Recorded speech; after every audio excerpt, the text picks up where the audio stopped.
मंदिर में दाना चुग कर यहाँ चिड़िया मस्जिद में पानी पीती है। यहाँ पर महात्मा बुद्ध के उपदेश और द्रौपदी के बलिदान की गाथा होती है। मैंने सुना है कि यहाँ पर राधा रानी की चुनरी कोई सलमा बेगम सीती है। फिर क्यों हो गए हम जुदा, जो आज जुड़ने की बात होती है।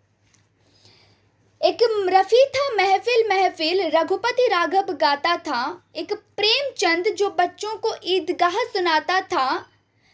कभी कन्हैया की महिमा गाता रस खान याद आता है। औरों को दिखते होंगे हिंदू और मुसलमान, मुझे तो हर शख्स के अंदर इंसान दिखाई देता है। क्योंकि ना हिंदू बुरा है और ना मुसलमान, जिसका किरदार बुरा है वो इंसान बुरा है। इसी के साथ हम सबके मालिक प्रभु श्री जगन्नाथ जी के चरणों पर मेरा नमस्कार और समस्त श्रोतागण आप सभी को मेरा प्यार भरा नमस्कार। मैं आकांक्षा देवरंजिता भद्रक बालिका महाविद्यालय की तरफ से आप सबके समक्ष एक विषय पर अपनी कुछ विचार रखने वाली हूँ, जिसका शीर्षक है नेशनल यूनिटी एंड सॉलिडरिटी।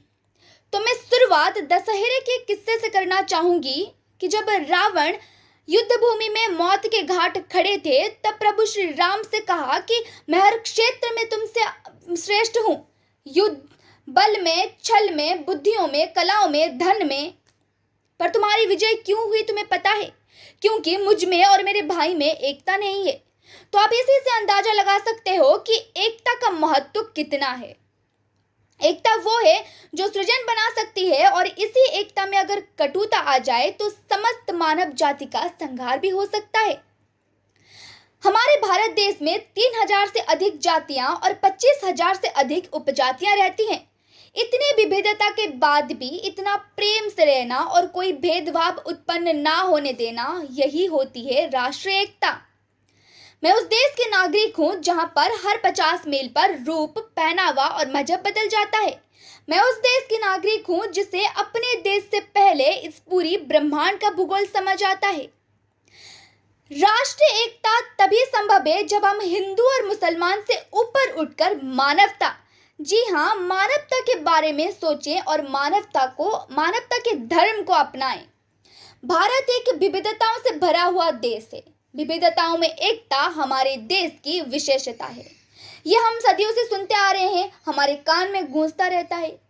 लेकिन जब तक हम इस विविधता को सम्मान नहीं देंगे, इसके लिए गर्व महसूस नहीं करेंगे और हमारे विविधता के एकता के सामर्थ्य में अपने आप को आत्मिक रूप से जोड़ेंगे नहीं, तब तक यह विविधता सिर्फ हमें शब्दों में ही काम आएगी।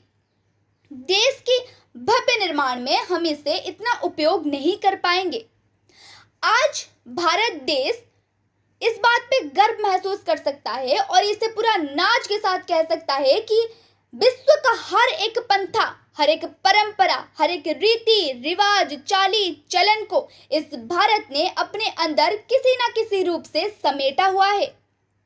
बोलियां अनेक हैं, पहनाव अनेक हैं, खान पान के तौर तरीके भी अपने अनेक हैं, मान्यताएं भिन्न हैं, लेकिन इसके बावजूद भी अपने देश के लिए एक रहना और अपने देश के लिए नेक रहना, यह हमने हमारी सांस्कृतिक विरासत से सीखा है।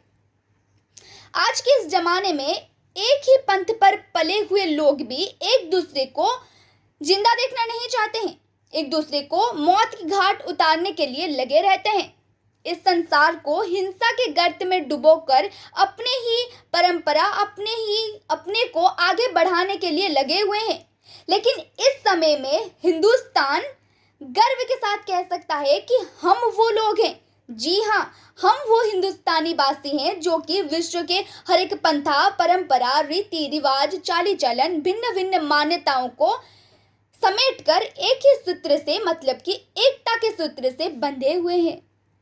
ये हमारी गर्व है, ये हमारी एकता है और ये हमारी भविष्य के विकास के पंथ हैं।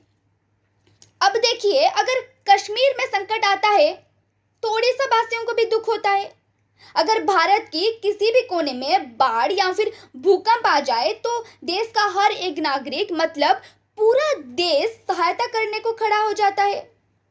अमरनाथ में फंसी हुई हिंदू यात्रियों की सहायता मुसलमानों ने किया और वहीं पर कश्मीरी दंगों के वक्त हम हिंदुओं ने मुसलमानों को शरण दी। तो दोस्तों, ये राष्ट्रीय एकता नहीं तो और क्या है? भारत में स्वतंत्रता के स्वरूप सबसे ज्यादा बुलंद लौह मानव सरदार वल्लभ भाई पटेल जी ने किया था और उन्होंने यह संदेश भी दिया था कि एकता अपार शक्तियों का जड़ है, शांतियों का खजाना है और विकास का सूर्योदय है।